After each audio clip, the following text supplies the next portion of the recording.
బాబు పేరు చెప్తే అధ్యక్ష గుర్తుకొచ్చే స్కీమ్ ఒకటంటే ఒకటైనా ఉందా అని అడుగుతా ఉన్నాను.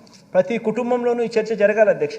అధ్యక్ష బాబు చంద్రబాబు అధ్యక్ష మీ సామాజిక వర్గాలకు చేసిన మేలు ఏమన్నా ఉందా అని కూడా ప్రతి సామాజిక వర్గంలో కూడా చర్చ జరగాలి అధ్యక్ష. ఎందుకంటే ప్రతి సామాజిక వర్గాన్ని మోసం చేశాడు. అసలు ఆయన మేనిఫెస్టో వచ్చింది అని అంటే అధ్యక్ష ఇంతలా బుక్ వస్తుంది. ఆ బుక్లో ఒక్కొక్క పేజీలో ఒక్కొక్క సామాజిక వర్గానికి ఇన్ని హామీలను పెడతాడు.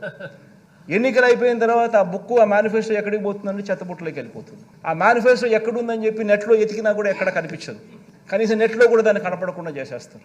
ఏ సామాజిక వర్గానికి కూడా తను చేసింది ఏమిటి అని అంటే కూడా కనీసం చెప్పుకునేదానికి ఏమీ లేని అధ్వానమైన పరిస్థితిలో ఆయన పాలన సాగింది. ప్రతి ఇంట్లో ఈ చర్చ జరగాలి అధ్యక్ష. అధ్యక్ష బాబు పేరు చెప్తే అధ్యక్ష ఏ గ్రామానికైనా తాను వెళ్ళి ఇన్ని సంవత్సరాలు ముఖ్యమంత్రి ఇన్ని బ్యాక్గ్రౌండ్ అంతా చెప్పిన 75 ఏళ్ళ వయసు అని చెప్పినాను, 30 ఏళ్ళు కిందట ముఖ్యమంత్రి అని చెప్పినాను, 3 సార్లు ముఖ్యమంత్రి అయినాడు అని చెప్పినాను, 14 ఏళ్ళు పాలన అని చెప్పినాము. ఇన్ని చెప్పిన తర్వాత అధ్యక్ష ఏ గ్రామంలో అయినా కూడా ఆయన అక్కడికి వెళ్ళి నిలబడి నా హయాంలో నా ప్రభుత్వంలో ఇది నేను చేశా అని చెప్పి అనుకుంటే కనీసం ఒకటన్నా ఒక బిల్డింగ్ అన్నా కనిపిస్తుందని అడుగుతున్నాను. ఒక స్కూలు కనిపించదు, ఒక హాస్పిటల్ కనిపించదు, ఒక బిల్డింగ్ కనిపించదు. పైగా స్కూళ్ళన్నీ నిర్వీర్యం.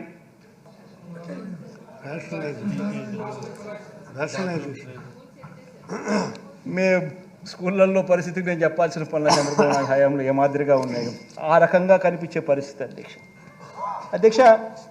ఎందుకంటే అధ్యక్ష ఇప్పుడు కూడా అధ్యక్ష ఈ మనిషి ఇప్పుడు కూడా ఈ మనిషి గురించి ఎందుకు ఇంతగా నేను చెప్పాల్సి వచ్చిందంటే ఇప్పుడు కూడా అధ్యక్ష మరోసారి అలాంటి అబద్ధాలు, మరోసారి అలాంటి మోసాలతో మళ్ళీ మరో మేనిఫెస్టో అని చెప్పి ఆయన ముందుకు వస్తూ ఉన్నారు అధ్యక్ష.